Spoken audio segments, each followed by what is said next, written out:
Siete caldi? Con questo caldo? Anche con te. Ah? Anche con te.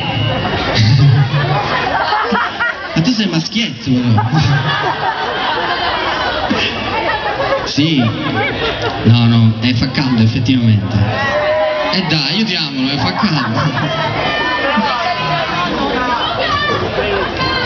Me lo fate sentire un urlo? Tutti?